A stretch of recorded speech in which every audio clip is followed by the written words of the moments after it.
In this movie, we still speak about import tips.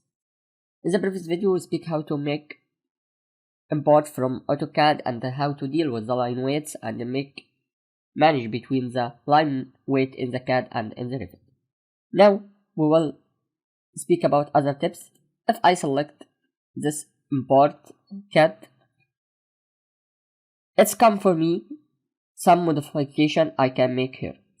The first is query. If you click query, he not give you anything. He told you select the part you need to get inquiry about it. Query. I will click here. Click here. Just I click on it. He give me some information.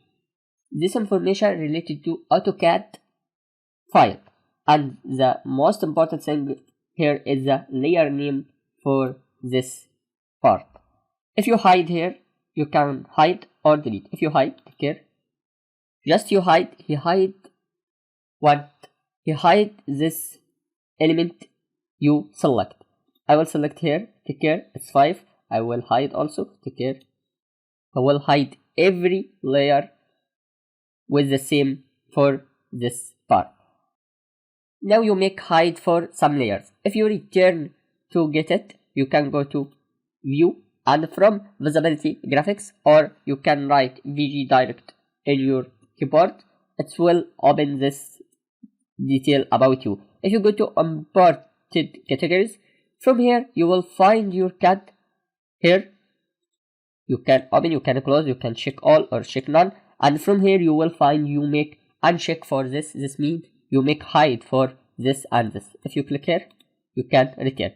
Not only this, you can make override for everything from it from here. As example, you can change color and other thing, and line weight pattern from here, line weight from here, and so on. You can make the control for visibility from this part. I will go to VG and make check here. Here I make okay. When I click here, take care, I can make explode. If I make explode, this partial explode and full explode. But if you click here, it will make partial because it's default, as you say. This is the icon of it. If you click here, take care what's happened. Now every element of the import not have a block now. If you select, take care, he convert it to geometry Revit geometry. You can deal with it. This you can make modification and other things you can make this. And the text also have this one. But take care, when I select this line, here he give me line weight. And this line weights for Revit, and he add for it the line weights coming from AutoCAD. And the text also, take care, if I click here, he give me here this for Revit, and he make add for AutoCAD.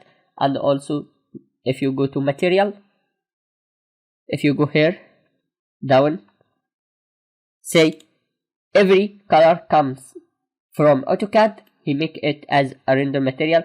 And sometimes this distribution UI, and you didn't need to make this, and sometimes you need to make explode. Most of times you not make explode, but if you need to make explode, you just first make explode in the file, in other file out, and after this you can go by filter and make check none as text. Okay, you will select only text, and from here you can convert it to what?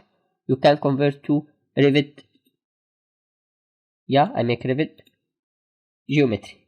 Okay, now if you select this and go to modify, okay, he open modify, you can copy from here. And if you go to another project like this is a new project, and I make a drafting for it, I will go to modify, and I will paste from clipboard. Take care, I will select here. Okay, now if I select this one and by filter, make check none and check text box, just I open it, take care, he open only this in the Revit, he not open another one from AutoCAD. There is a way if you need to make explode in imported from CAD, but generally I don't advise you by make this. Make it as you need. Okay, if you need delete any layer from this, I make Ctrl Z for this part. Now, if you need to make delete, this will be big problem. If I make a query here, I need make Ctrl Z, Ctrl Z. If I need to delete, just I click here, he will open for me the layers you need to delete for it. If you click this and click OK, you will delete. But take care, if you delete, the only way, say he delete, the only way is Ctrl Z. So if you need to return it after you make another work after this delete, you must go to re-import for this file and import it again. This all tips we need to speak about imported CAD. Thank you and see you in another video.